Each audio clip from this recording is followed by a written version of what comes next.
Como vocês viram nas histórias anteriores, a gente começou com alguns questionamentos sobre crase, tá? Então hoje a gente vai falar sobre crase, ontem a gente falou sobre porquê e hoje a gente vai falar sobre crase. A primeira coisa que a gente tem que saber sobre a crase é que ela vai ser uma contração entre duas vogais, tá? As duas vogais A, sendo uma vogal artigo e a outra vogal preposição.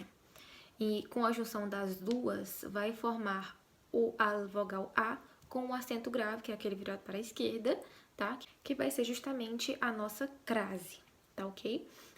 Então, tá, professora, como é que eu faço para saber, então, como que eu vou utilizar a crase ou quando vai ser só um A normal, um artigo, só uma preposição ou isso ou aquilo? A gente tem várias maneiras de descobrir justamente como é que eu vou utilizar essa crase, tá? Então, na maioria das vezes, quando a gente tem alguma palavra que vai anteceder a crase, que ela exige uma preposição, vai ser um acraseado. Ou quando ela vier antes de uma palavra no feminino, tá? Vai ser craseado. Aí a gente já tem uma regra. Antes de palavras no feminino, sempre temos uma crase. Quando a gente tiver uma palavra que for no masculino, a crase ela não pode existir. Então, qual o exemplo que a gente pode estar utilizando para poder colocar essa regra? Na frase fui à praia, tá? Nós temos o substantivo feminino praia.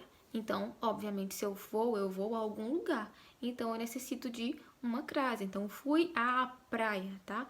A craseado. Outro caso comum também vai ser quando a gente for informar as horas, tá? Então, quando eu for indicar essas horas, eu vou utilizar a crase. Então, por exemplo, a festa começa às 22 horas, tá? Esse às no plural vai ser também craseado. Temos ainda um outro caso quando a gente quer dizer a moda de, tá? Mesmo que essa expressão ela fique subentendida e a gente não fale ela na frase. Por exemplo, fez um gol a Pelé, ou seja, a moda do jogador Pelé, tá? Então a moda de, como foi feito. Então sempre vai ser também com o acraseado, mesmo que esse a moda de não apareça. O outro exemplo que nós temos também vai ser quanto às locuções femininas, tá? Sejam elas adverbiais, conjuntivas ou prepositivas.